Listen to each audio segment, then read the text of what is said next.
No mám pripnutú kameru 360 o zadné sklo a do luftu a dúfam, že sa tam teda udrží. Ešte nikdy som suction cup mi nemal pripnutú kameru a auto, čiže neviem, nakoľko tomu môžem veriť, ale samozrejme, ak sa to podarí, tak to znamená, že následujúce zábery sú mega a sú z toho, takže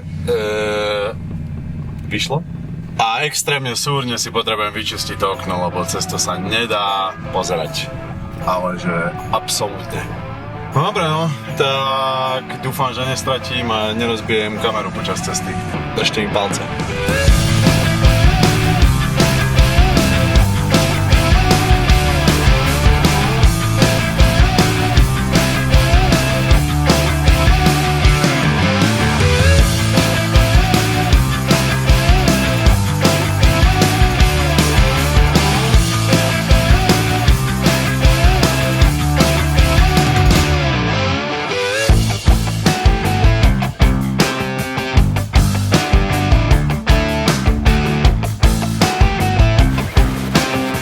Obedný kúpel pod mostom.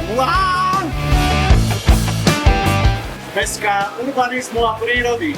Ale na to, že vonku je 33 stupňov, tak tá voda nie je najteplejšia. Voda má 13 stupňov.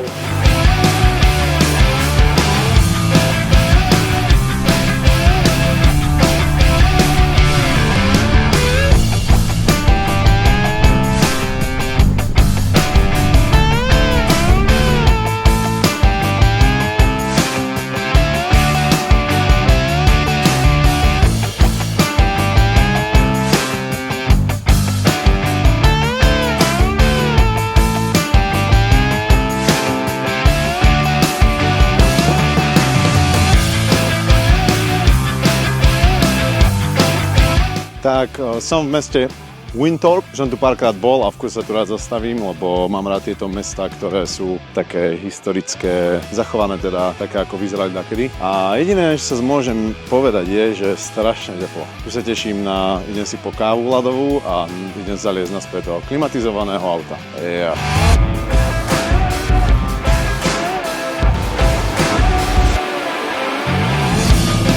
No, dobre, takže zmenil som trošku plány, nebudem spať na tom krásnom miestečku, kde som spal druhú noc minulý rok, lebo zajtra chcem ísť na ten hike v Glacier. Ježiš, rezervovacie miesto musím.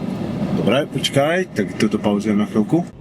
No, ďalšia blbosť, našťastie nie je komplikácia, iba blbosť. To, čo som vravil, že musí mať rezervovaný vstup aj pre auto, nielen, že si zaplatíš za park, ale ešte si musíš zaplatiť aj rezervovať vstup pre auto. A čo som sa bál, že nestihnem, lebo bude mimo signálu, tak nakoniec sa to dá až po 7. po obede na nadchádzajúci deň, ak chápete. Čiže z toho vyplýva, že aspoň sa nevyčerpali miesta, ak je to teda vyčerpateľné. Druhá vec, nejdem teraz spať dneska tam, kde som chcel spať, kde som spal minulý rok na takom mieste, čo sa mi riadne páčilo, lebo aby som zajtra išiel na hike zase skoro ráno, tak ma čaká veľa kilometrov a kebyže spím dneska tam, kde som chcel spať, tak to by bolo zhruba na pol ceste a zajtra by ma čakalo ráno zbytočne veľa. Čiže idem teraz takému jazierku peknému, k jazierkam, už do Montány. Je to 380 míl, čiže nejakých, koľko, 500, cez 500 kilometrov. Nie, že by som teraz, že som v Amerike, tak idem hovoriť v mílach, ale keď prejdem hranice z Kanady do štátov, tak sa mi prepnú vzdialenosti na míle. Určite sa to dá niekde zmeniť v Google Maps, ale ešte som to, nikdy som to nezmenil, nechce mi to. Čiže ma čaká 378 míl, 7 hodín cesty. Oh shit. No dobre, ale povedal som si, že tak nechutne teplo vonku, že idem robiť minimálne zastávky a idem si vychutnávať cestičku v aute s klímou, pretože našťastie tento rok už mám klímu, minulý rok som nemal klímu, čiže to ide. Aj keď tá klíma veľmi nefunguje, alebo teda funguje, len vonku je tak strašne teplo, že už aj dnuka, tým, že to nie je to malé auto, ktoré, no proste je to veľký priestor, ktorý treba vychladiť, tak nie je až tak účinná, ale keď vystúpim von, tak vonku je taký, že keď pôjdem zase tnu, čo som si myslel, že není tu tak chladno, tak je tu fajne. No a tak, akurát bere vrtuľník vodu, niekde asi horí poblíž. Čakaj, stíham. Kokot, havarujem. Neviem, či to vidno. Snažil som sa naslepo trafiť.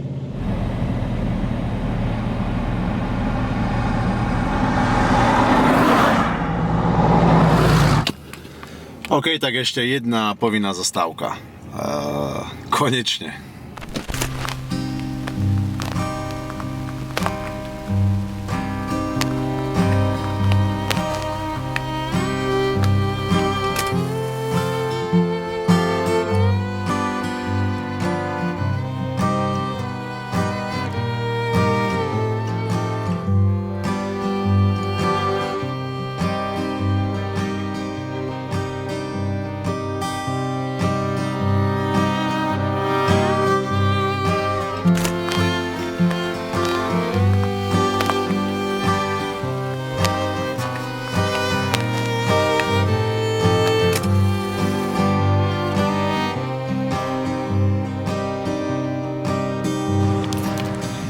Ty kokos, tak teraz som vyliezol z auta a myslel som si, že v aute je fakt teplo, ale fú, to je hic, ty vole.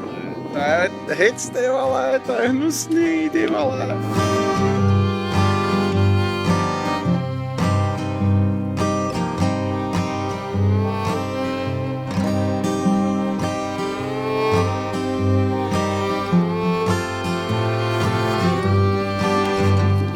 Kokos, takto vyprahnutú krajinu som už dávno nevidel.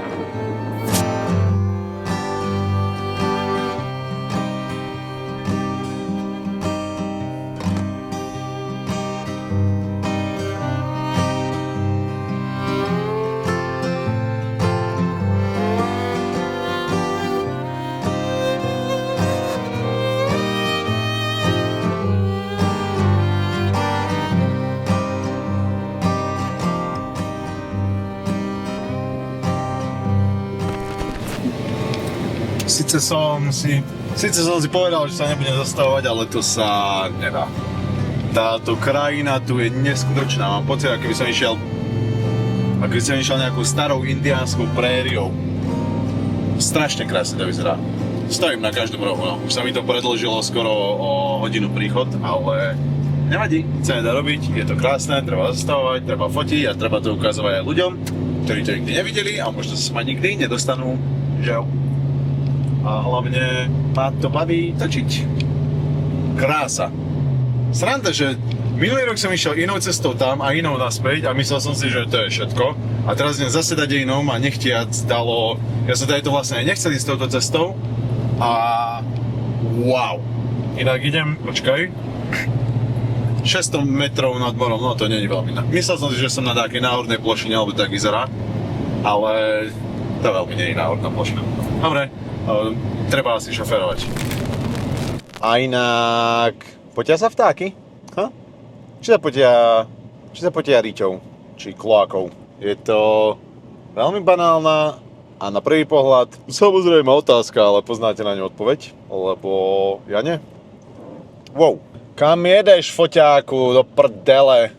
Mám čo robiť so šoférovaním, je to ešte tu ťa naprávať. Ty čole. Našťastie nikto nie je za mnou, lebo niekedy idem niekedy vyzerám, ako keby som bol ožratý. Ale to robím iba na prázdnej ceste, aby ste si nemysleli, že sa tu hrajkám. To keby ste videli, čo všetko tu za volantom robím, okrem šoférovania, ako točím, ale to asi sa dovtípite sami, keďže idem sám a sú zábery z auta, no to je jedno. No tak ako je to s tým vtákom? Vie on vôbec, že mu je teplo? Čo len tak si letí? Odteraz som videl v tomto hici letieť vtáka, a väčšinou sú tmavé farby, teda tento bol čierny, neviem, či to bol nejaký, a to je jedno, neviem, či to bolo. A či on iba vyschne, že nevie, že mu je teplo, tak si iba chili, felí na slnku a zrazu. Ak náhodou viete odpoveď, tak... jebať. A ešte druhá vec, Kriste Pane, je toto možné? Však aspoň stoj tam. Asi musím počkať na rovnejšiu cestu, lebo sa mi foťák posúva a za 3, 2, 1 padne. No, chcel som povedať, strašne obdivujem povolania, ale obdivujem aj zároveň tomu nerozumiem. Tam, kde musia mať, alebo že nie, že musia, teda asi musia. Dlhé oblečenie aj v lete, aj v tých najväčších horúčavách, ako napríklad kouboji. V takýchto 40-kách, na týchto pláňach, kouboji nie sú v kraťasoch.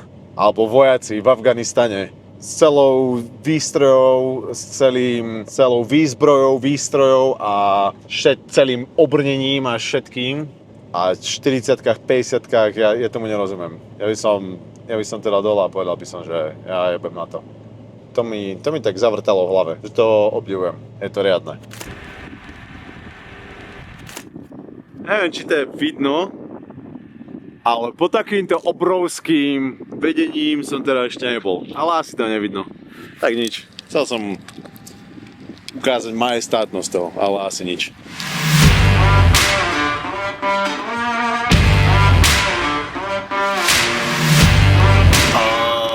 Apka na počasie mi ukazuje momentálne 39 stupňov v tieni. A nebudem klamať, je to cítiť. Ja neznášam horú čavy. M-O-N-T-A-N-A. Sú furky. Dobre, čo som ale chcel, že sa mi trošku zmenili plány. Mal som tu zapichnúť za nejakých 50 km. Zapichnúť a spať, lenže samozrejme, samozrejme to nebude tak, ako som si to predstavoval, pretože kebyže zapichnem tu, tak tam prídem o 11:00 a ráno by som musel stávať o 4:00, aby som o 6:00, lebo potrebujem byť čo najskôr a o 6:00 otvárajú vstup do toho parku. Má tu byť 37 stupňov, čiže ja potrebujem ísť zase čo najskôr na hike. Čiže to by som musel stať o 4:00, ísť 2 hodiny, aj trvalo by to aj tak 2 hodiny 40 minút, či by som aj nebol na 6:00. Proste, aha, pekný západ slnka. Tu som chcel, počkaj, ešte sa preruším teraz. Strašne veľa šoférujem a bol pekný západ slnka, ale už toľko západov, toľko východov, že jeden ožerie, nie? A takto si aspoň pripomeniem, že tam vzadu, že aj dnes bol pekný západ slnka. Čakaj, takto si to aspoň. Takže to je ten západ slnka. Či kokos! Dobre, a teraz k veci. Kde som skončil? Čiže, aby som bol... Nemám mikrofón, nevadí. A môžete ma vidieť takto. No, aby som bol tam, kde mám byť, o toľkej, kde mám byť, tak by som musel o 4:00 pred 4:00 vstávať, ráno šoferovať 2 a 3/4 hodiny a ísť dostať sa na miesto. Čo sa mi proste nechcelo, tak som radšej dneska si povedal, že potiahnem do 11:42 plus hodina naviac, lebo sme na času. Pred 1:00 tam prídem, šlupnem jedno pivko a o 1:00 už môžem spať. A ja budem spať hneď pri vchode do toho parku.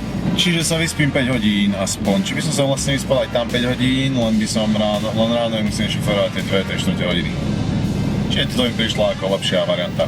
Je to celkom vyčerpávajúce, lebo ráno som stával o 6:00, šiel som na hike, takže nebol náročný, ale tak bol vyčerpávajúci. Za to, že som ho dal rýchlo, neznamená, že nebol ťažký. A od 11:30 budem šoférovať do 1:00, čiže to je 12, skoro 13 hodín šoférovania. Ty kokos.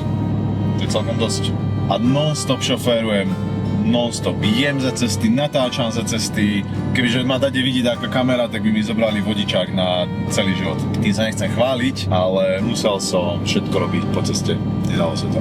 Toľko pekných miest, lokácií, zaujímavostí, scenérií. Jedlo som nejaké cháloval, bagita, tu mi padol meso. Kebyže tu vidíte ten bordel, čo mám pod spolujazdcovou sedačkou, vám ukazovať radšej nebudem. Toto je pripomienka skôr pre mňa. Prechádzal som cez strašne zaujímavé malé mestečko, volalo sa Fort v ORD. Ale už som už nemal síly zastaviť, lebo som videl, že si iba nazbiera minúty. A bolo to také malé, bola tam taká kuriózna scenéria, ktorú som si mohol natočiť. Ale zabudol som, vyjebal som sa na to. Bol tam TP, za tým bola kresťanský kostol, taký starý, a za tým taká stará škola tehlová. Čo vlastne taký na to, čo sa stalo, čo objavili nedávno, že školy sú postavené na indiánskych hroboch, na deťoch indiánskych, ale to sa nejdeme pliesť. A ďalej Newport bolo strašne pekné mesto a bola tam železnično-banícke múzeum, to bolo zaujímavé a tam to by som si veľmi rád pozrel, ale Nedá sa. Spravil som si prioritu z toho hajku, čo ma čaká zajtra. A už mám rezervované inak to miesto na auto, čiže som vybavený. No čo som chcel povedať? Lebo minulý rok som to posral, nebol som tam kvôli mojej chybe, že som si to neprezistil, čiže teraz som išiel aj o deň skôr, aby som stihol tieto 2 hajky. Čiže sa teším na to zajtrašok, ale zajtra po obede budem musieť vypnúť a oddychnúť si aj skorej spať, aby som bol v piatok na festival ready. V piatok si dáme iba taký oddych, pôjdeme sa do obeda okúpkať, k riečke a ešte som rozmýšľal, že vyskúšam piče. Dobre, takže poviem vám zvyšok potom. Ty kokos, to bol deň. Šoferoval som inak 13 hodín a mám pocit, že som šoferoval ešte ďalších 10. Čo nie je dobré, lebo sa bojím, že nezaspím. A keď nezaspím a nevyspím sa, tak zajtra môžem ísť do Riti a nie na hike. Tak dúfam, že ma pivo trošku zrelaxuje. A inak to bol veľmi teplý, dlhý, náročný deň. Vidíme sa zajtra. A tu?